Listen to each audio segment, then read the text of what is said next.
c'è anche vento, ma dovevamo uscire lo stesso, perché quando ci ha chiamato Hayes dicendoci che in Italia era arrivata una bici totalmente allestita con i suoi componenti e era l'unica in circolazione, non potevamo veramente resistere alla tentazione e quindi ci siamo preparati, siamo andati dagli amici di Cicli Todesco e abbiamo recuperato lei, la Atherton Enduro AM, una vera bestia da gara. Ovviamente il nome Atherton non è collocato lì tanto per caso, ma è proprio perché questa bici arriva dai campi di gara della famiglia Atherton, con tutta l'esperienza di Dan, di Rachel, di G. Atherton is your new world champion. Rachel, his sister, took the women's. There she is. It's an Atherton 1-2. And she's made history. The first woman ever to take 6 overall World Cup titles. Al servizio di un mezzo altamente performante, e infatti è quello che i ragazzi del team Continental Atherton utilizzano in Coppa del Mondo. La caratteristica principale di questo telaio clamorosamente allestito con tubi di carbonio ultralucente, però abbinati a delle connessioni in titanio, quindi un telaio che è quasi ibrido, tubi principali appunto in carbonio e innesti in titanio, questo sia per il triangolo anteriore che per il triangolo posteriore, dove è posizionata anche la sigla DW6, che è il marchio di fabbrica di Dave Weigel. Questo schema sospensivo è stato quindi ingegnerizzato e progettato da una delle leggende delle sospensioni mondiali, Dave Weigel. Perché Atherton Bikes ha deciso di fare questo allestimento con i tubi in carbonio e gli innesti in titanio? Beh, perché Atherton pensa esclusivamente alle bici totalmente custom, quindi ognuno di voi, di noi, può attraverso il sito Atherton decidere ogni singolo dettaglio della bici che vuole costruire per se stesso, e quindi in questo modo è più facile anche per l'azienda andare a ricercare la misura esatta dei tubi da poter collocare sul telaio che l'acquirente sceglie, quindi decidere se mettere un top tube un po' più lungo, un po' più corto, un fodero basso più ristretto o più esteso e via discorrendo. Ovviamente ci sono anche delle caratteristiche standard, e per la Atherton Enduro ci sono delle taglie quindi piuttosto stock, che sono low, regular, tall. Ci sono diverse, diciamo, alternative, e in queste alternative le geometrie cambiano parecchio. Per esempio sulla bici che stiamo utilizzando noi, che è una convenzionalmente denominata M, ci sono 3 possibilità di reach, da 450, 460 o 470, così se qualcuno è più intenzionato a trovare una bici che sul ripido veloce abbia più stabilità si orienterà magari su un reach più lungo, chi invece magari vuole qualcosa di più agile si orienta su un reach leggermente più corto, e la stessa cosa vale per esempio per i foderi del carro. In questo caso l'allestimento enduro che abbiamo noi è un allestimento ancora più custom, e infatti dal sito si possono non solo decidere le misure ma anche l'allestimento. In questo caso mani to measure all'anteriore, quindi l'hardcore per la pratica enduro, Mara ammortizzatore al posteriore, 7 ruote carbon di Reynolds con un mozzo Industry 9 Hayes Dominion A4, quindi l'estetica della Atherton Bikes Enduro è veramente paurosa. Ora non c'è toccato che andare a cercare in mezzo a questo contesto un tracciato enduro in cui metterci alla prova per capire un po' di sensazioni. In salita si percepisce ancora che è un trenino a vapore, più che altro perché è molto lunga, infatti conferma quello che dicevamo ed eravamo convinti che fosse, no? Atherton produce delle bici principalmente con caratteristiche da gara, visto anche il loro background. La cosa incredibile è che questa bici è costruita intorno a uno schema DW6 che è ingegnerizzato e progettato dalla leggenda Dave Weigel, e questo la dice veramente lunga, perché il comportamento di questo schema è veramente singolare, reagisce molto sensibilmente ai primi urti, si linearizza un po' nella parte centrale, anzi la seconda, e poi diventa totalmente progressivo, quindi ha una bella sensazione sappo iniziale, qui in salita ha paura per come risponde. Ok, oh che vento!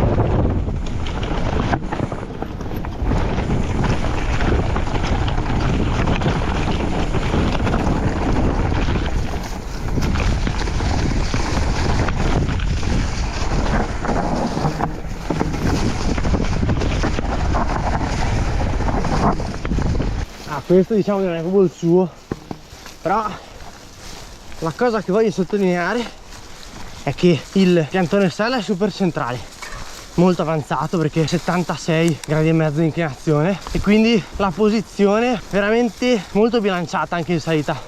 Su un pezzo così però bisogna metterci veramente l'anima perché era super ripido e la bici comunque è molto lunga. Fa impressione vedere come questa bici abbia dei tubi veramente strettissimi. La lavorazione è bellissima, ma veramente bella perché i tubi sono super compatti, stanno in un pugno, e vedere questi tubi in azione in discesa è qualcosa di clamoroso. Ho messo un po' a regolare la Mezzer, ma adesso porca miseria si lavora in maniera efficace, è devastante, veramente super burrosa.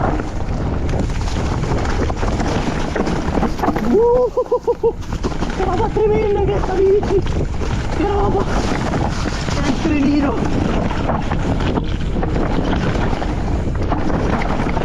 È un cioè è assurdo come questi valori riescono a far assumere questa velocità in maniera immediata, è incredibile. Ecco, questo era da evitare invece. Ah, come spinge!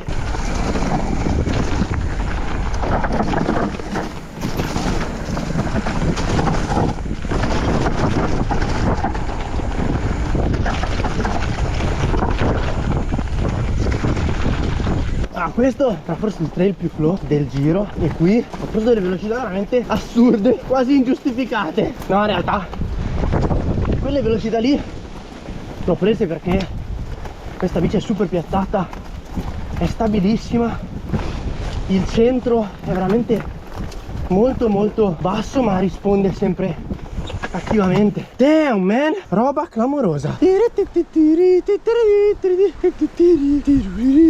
Questa Atherton Enduro è veramente per me il mezzo di lavoro per eccellenza, perché l'estetica è discutibile, nel senso, a me piace, tanti come mi può piacere perché è super minimalista, ma in termini di efficienza è studiata veramente in maniera precisissima.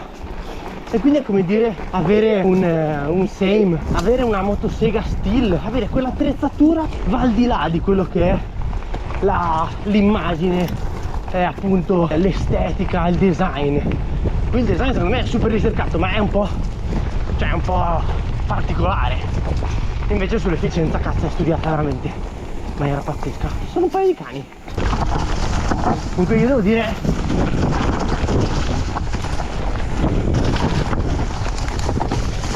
questa bici ha veramente una reattività, pur essendo così lunga, c'è una reattività che è fuori dalle righe.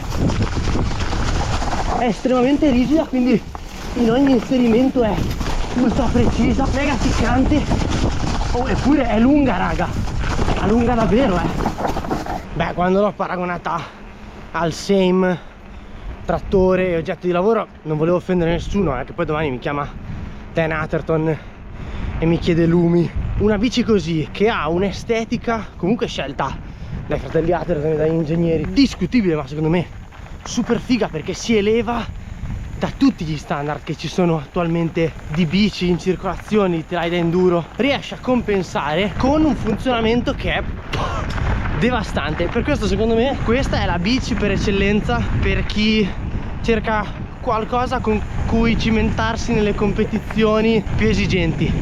perché ha delle risposte veramente nette che secondo me necessitano anche in alcuni casi di una bella preparazione, quindi di un bel know-how anche da parte del rider. E in più consente a chi sa cosa vuole per le sue gare, per il suo stile di guida, di mettersi in contatto con gli esperti, con i tecnici, con i progettisti di Atherton per cucirsi addosso la bici sostanzialmente. E in fatto di personalizzazione Hayes qui ha fatto un lavoretto veramente di fino, perché ha messo su tutti i suoi componenti, diciamo top per il riding, per l'enduro, con caratteristiche veramente votate al racing, perché la Forcella Mezzer appunto è una sospensione curatissima con tante regolazioni che appunto necessita di un po' di tempo anche per entrarci in sintonia e capire un po' come adattarla meglio al proprio stile di guida. Io ci ho messo un po', però poi diventa veramente un binario e super burrosa. Per questo poi l'abbiamo approfondita su un altro test. Poi ci sono questi freni Dominion a 4 pistoni che hanno una sensazione totalmente diversa da tutto ciò che c'è sul mercato. Non sono simili a Shimano, non hanno la sensazione di SRAM, è qualcosa di molto più vicino a dei braking per esempio, quindi qualcosa di una frenata netta sin dal primo istante in cui si appoggia il dito, ma che poi si ammorbidisce, si modula, si può perfezionare, e quindi c'è molto mordente e c'è poco gap tra l'appoggio del dito e l'effettiva frenata. E questo che abbiamo noi in test è uno di quei allestimenti che per le gare di enduro è efficientissimo. Sì, devi pedalare, devi fare i trasferimenti e alla fine se devi guardare il grammo vai su qualcosa di livelli superiori di trasmissione, ma una volta che hai messo su un 12 GX per dire, oppure un SLX così come XT, alla fine vai a perfezionare tutto il pacchetto sospensioni e freni per la sicurezza e l'adattabilità sui trail, che alla fine sono il nocciolo duro delle gare di enduro, scusate l'assonanza. Sul veloce quindi la Atherton Enduro ha veramente tanta stabilità e riesce a prendere una velocità che è davvero impressionante a mio parere. Poche volte mi sono trovato con queste sensazioni, soprattutto con una bici che sembra molto mingherlina, che sembra tutta tirata proprio all'osso, no?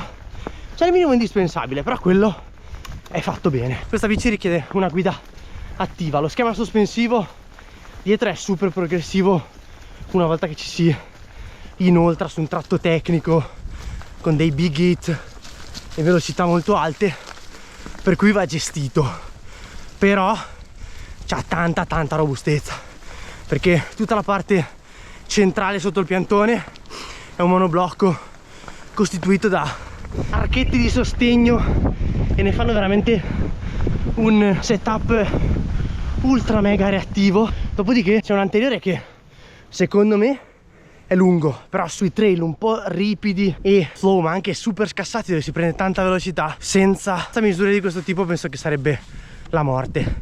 L'allestimento è poi completato da ruote 29-29, in realtà si possono anche mettere 29-27,5. Per me, per un giro enduro come quello che sto facendo adesso, 29-29 è la soluzione ideale, perché c'hai tanta trazione, c'hai sempre il giusto volano, c'hai molto controllo e tantissima stabilità. Questo si chiama la cava.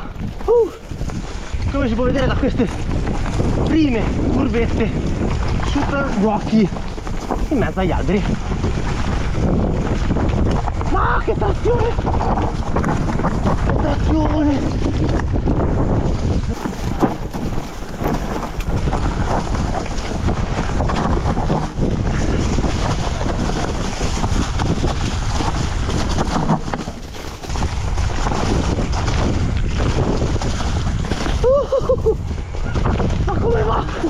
Ma come va?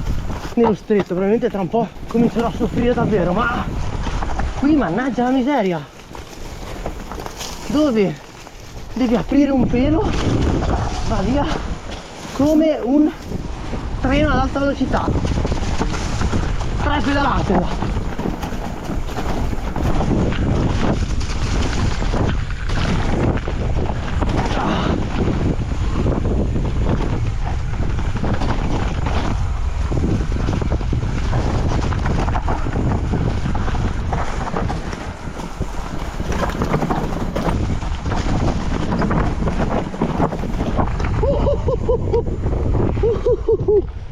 Ma cos'è? Trail spazzolati, giornata epica di enduro, non poteva che finire con questo panorama e con un po' di conclusioni sulla Atherton Enduro AM, una bici che, come abbiamo detto, utilizza una costruzione ibrida di tubi in carbonio di derivazione aerospaziale con lo scopo di durare massimamente nel tempo.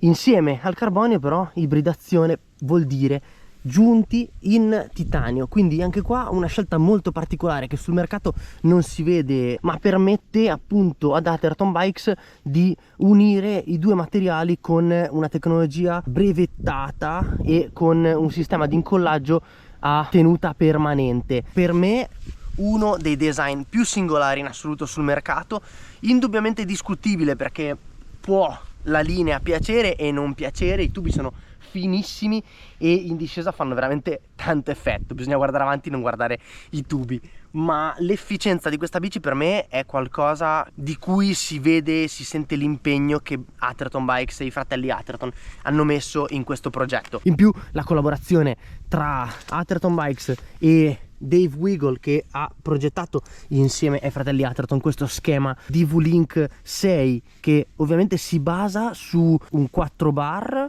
ampliato a 6 bar, perché se vedete tutti i punti di infulcro che ci sono di titanio si arriva a una costruzione a 6 bar.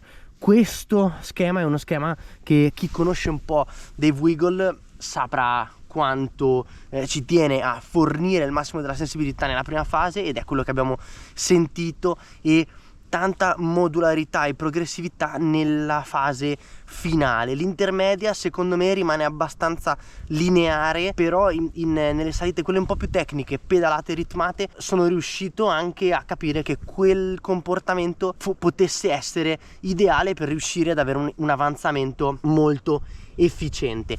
La bici di per sé in salita è una bici che bisogna spingere. Il DV6 in discesa invece si è rivelato veramente un'arma impeccabile, perché nei tratti di rilancio, nei tratti in cui bisogna un po' rispingere la bici, dà tantissimo sostegno a tal punto da riuscire a guadagnare una velocità incredibile in brevissimo tempo, insieme anche a dei valori geometrici che sono molto abbondanti, tanto che la Enduro di Atherton Bikes è sicuramente una bici che sul veloce, sul ripido dà un sacco di stabilità, proprio riesce a aumentare tanto la velocità anche con questi valori geometrici veramente abbondanti. Le ruote in questo fanno tanto, danno veramente un bel sostegno, e per questo secondo me è anche una bici che bisogna saper guidare, perché è super veloce, super reattiva, e appunto bisogna averci tanto manico e tanto fisico per tenerla in traiettoria.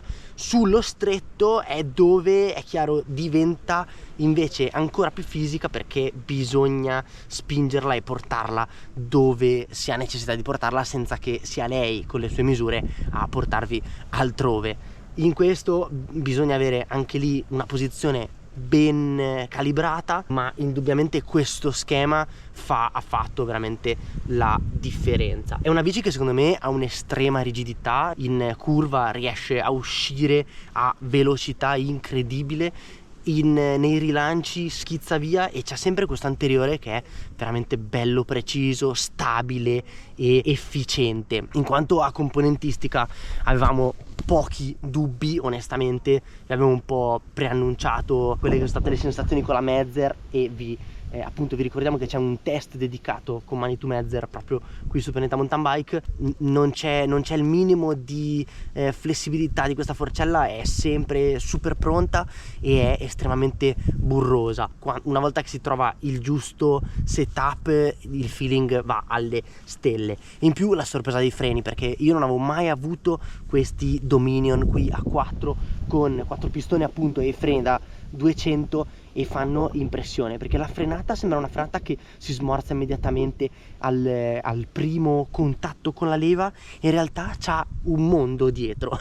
Tu schiacci, immediatamente va a mordere il freno e dopo aumenta di progressività e modulabilità della frenata. Veramente qualcosa di sensazionale. È stato montato un set con Schwalbe Magic Mary all'anteriore, ultra soft con carcassa super trail, quindi enduro massimamente grippante, con tantissima trazione. Non ho mai perso veramente un briciolo di sentiero. E al posteriore invece una Big Betty Super Trail con una carcassa Super Trail e una mescola soft. Ha un peso limitato perché inaspettatamente il peso della Atherton Enduro è esattamente questo, senza pedali. E cercate delle performance a lungo termine, secondo me questa è una delle bici che dovreste considerare, perché è pensata come mezzo di lavoro, come mezzo per performare ai massimi livelli. Per cui se vi interessa l'efficienza e magari vi interessa anche un pezzo unico, perché Atherton ha veramente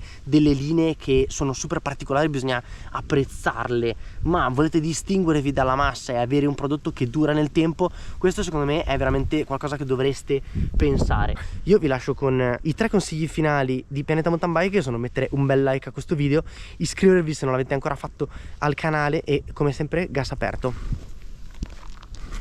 Andiamo al mare.